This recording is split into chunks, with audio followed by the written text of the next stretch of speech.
আচ্ছা, বলছি যে বুড়িগঙ্গা নিয়ে এখন চাঁদা গেল সারা ভারতবর্ষে একটা আলোচিত বিষয় হয়ে গেছে যে বুড়িগঙ্গা এইভাবে জেগে উঠছে, সেটা অনেক লোক ভাবতেও পারেনি।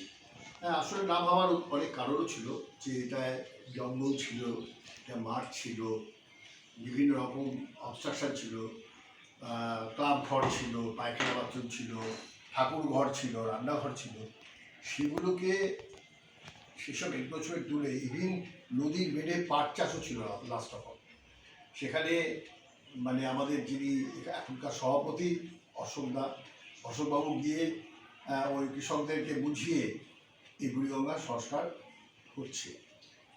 তা বুড়িগঙ্গা সংস্কার করতে গিয়ে অনেক বাধা এবং প্রতিকূলতার জায়গায় এসছে, কিন্তু আজকে যখন বুড়িগঙ্গাটা জেগে উঠছে এবং বুড়িগঙ্গাতে যে প্রচুর পরিমাণে মাছ পাওয়া যাচ্ছে, দেশি মাছ, তাতে আমাদের এই মিউনিসিপ্যাল অঞ্চলে যে 400-500 মৎস্যজীবী আছে, তারা প্রত্যেকে এত উত্তেজিত মানে কল্পনা করা যাচ্ছে না, প্রচণ্ড উত্তেজিত।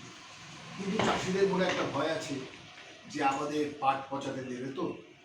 আসলে আমাদের সাথে যখন আমরা যৌথ মিটিং করেছিলাম কৃষক এবং মৎস্যজীবীরা, তখন আমরা ঠিকই করেছিলাম যে 2 মাস পাট পচাবে এবং পাট পচানোর পরে সেই পাটের যে ওয়েস্টগুলো থাকে, কলা গাছ, পাটকাঠি, এগুলো সমস্ত কৃষকরা তুলে দেবে। এবং কৃষকদেরকে আমি একটা নতুন প্ল্যান দিয়েছি যে এর মধ্যে যে জলটা থাকবে, পাট পচানোর যে জল, যাতে অক্সিজেনের পরিমাণ কম হলে মাছ কম হয়, সেই জলগুলো তুলে সেটা মাঠে দিয়ে দেবে।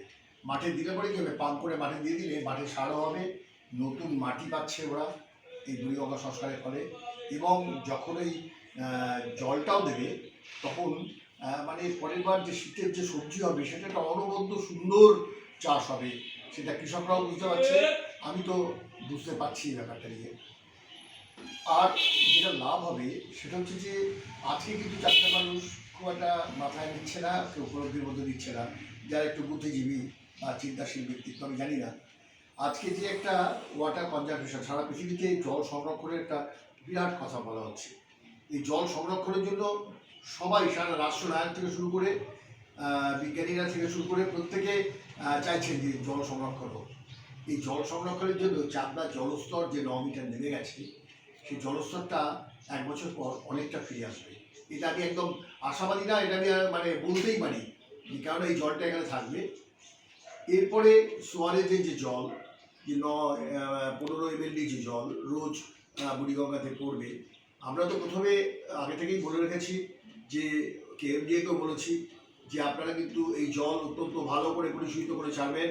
অনেক সময় এই সোয়ারেজ সিস্টেম কিন্তু ঠিকমতো কাজ করে না। এটা কাজ না করলে কিন্তু আমরা প্রতিবাদ করব এবং আমাদের মৎস্যজীবীরা ওদের ওখানে রুটি রুজির প্রশ্ন, জীবনজীবিকা প্রশ্ন। সুতরাং সেই ক্ষেত্রে কিন্তু আপনাদের এখন থেকে আমরা সাবধান করছি যে সোয়ারেজটা যেন ঠিক মতো চলে। আর এইভাবে যদি চলে, তাহলে পরে আজকে বুড়িগঙ্গাতে নৌকা শিল্প হবে। যখন মাটিগুলো ওরা সব নিয়ে নেবে, ওখানে যদি পারে মেয়েরা যদি যে মাছ পাওয়া যাচ্ছে সেই মাছ ভাজার দোকান দেয়, কিংবা আমরা যদি ওখানে প্রচুর পরিমাণে গাছ লাগাতে পারি। গাছ লাগানো নিয়ে চাষিদের একটা ভুল ধারণা আছে, আওতা হওয়া। আমরা ভেবেছি বুড়িগঙ্গার পাশে অনেকগুলো তাল গাছ লাগিয়ে দেবো।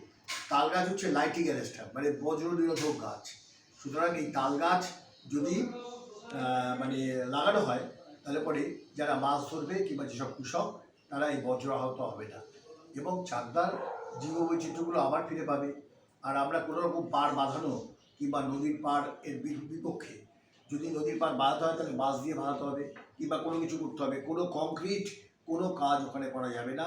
তার কারণ পরবর্তীকালে যদি আবার এক্সকাভেশন করতে হয়, তাহলে জেসিবি নামাতে অসুবিধা হবে, কেননা যেসব জায়গায় পাড়গুলো বাঁধানো হয়েছে সেখানে কিন্তু জেসিবি নামাতে আবার বুড়িগঙ্গা সংস্কার করার জন্য খুব অসুবিধা হচ্ছে।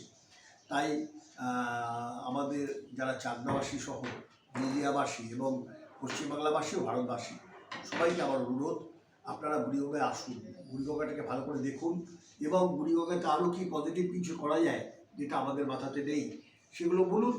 বললে পরে আমরা ভীষণ খুশি থাকবো। এবং এখানকার তো অনেক লোক অনেক রকম এসে উপদেশ দিচ্ছেন, আমরা সেই উপদেশগুলো নিচ্ছি। এইভাবে সবাই মিলে যদি এই আজকে রিচার্জিংয়ের যে অসুবিধা, যে জল সংকট, সেই সংকটটাকে মোকাবিলার জন্য আমরা বুড়িগঙ্গাটাকে যদি সবার সামনে তুলে ধরতে পারি, তাহলে পরে সেটা একটা বড় মাপের কাজ হবে। ভারতবর্ষে একমাত্র এই ধরনের নদী ভারতবর্ষে কোথাও সংস্কার হচ্ছে কিনা বলে আমাদের জানা নেই। তবে নিউ ইয়র্কে হাডসন বলে একটি নদী, এই নদীটা সংস্কার করেছিল হচ্ছে পিট সিগার। তা পিট সিগারের যে এই সংস্কারের ক্ষেত্রে পিট সিগার গ্রামে গ্রামে গান গেয়ে বেড়াতেন এবং এই নদীর মধ্যে যে দূষণ এটা ফেলা বন্ধ করতে হবে এগুলো বলতেন। আমরা অনুরোধ রাখবো যে আপনারা কিন্তু কেউ প্লাস্টিক কিংবা আপনার যে বর্জ্য সেটা নদীতে ফেলবেন না, এটা জমিয়ে রাখুন এবং এগুলোকে নদীটাকে পরিষ্কার রাখার চেষ্টা করুন। সবাই মিলে চলুন, নদীটাকে বাঁচাই। আর সরকারকে বলবো যে নদীর পাড়ে পাড়ে বোর্ড লাগিয়ে দিতে হবে এবং এই বোর্ডে যারা আবর্জনা ফেলবে তাদের এগেনস্টে যাতে একটা বিধিবদ্ধ ফাইন হয় তার ব্যবস্থা নিতে হবে। আর আরেকটা অনুরোধ আছে আমার এখানকার লোকাল প্রশাসনকে যে এখানে একটা নদী মনিটরিং কমিটি তৈরি করতে হবে। নদী মনিটরিং করবে যারা নদী সুরক্ষা, এই সুরক্ষা কমিটি যদি তৈরি হয় তাহলে পরে নদীটি আবার সুন্দরভাবে চলবে। এটা 2-4 বছর এই মনিটরিং কমিটি তৈরি থাকলে পরেই শক্ত হাতে যদি তারা হাল ধরে, সেখানে এলাকার কমিশনার থেকে শুরু করে পঞ্চায়েত প্রধান থেকে শুরু করে সবাই থাকবেন, সবাই মিলে যদি নদী সুরক্ষার একটা ব্যবস্থা করা যায় তাহলে আজকে চাকদাতে যে ঘটনা ঘটলো সেই ঘটনাটা সুন্দর থাকবে। এইভাবে আমরাও চাই যে বিভিন্ন জায়গায় নদীগুলো সংস্কার হোক, জল সংরক্ষণের জায়গা তৈরি হোক, খাল বিল পুকুর যেগুলো বয়ে যাচ্ছে সেগুলোকে আবার জাগ্রত করা হোক, তবে হয়তো আমরা বাঁচতে পারি। কিন্তু এখন তো গ্লোবাল বয়েলিং চলছে, গ্লোবাল ওয়ার্মিং চলে গেছে, সুতরাং এই বয়েলিংয়ের সময় আমরা কতখানি বয়েলিংটা ঠেকাতে পারি সেইটুকুই আমাদের বলা। আমার নাম বিবর্তন ভট্টাচার্য, আমি চাকদা বিজ্ঞান ও সাংস্কৃতিক সংস্থার প্রেসিডেন্ট ও দক্ষিণবঙ্গ মৎস্যজীবী ফোরামের জেলা সম্পাদক।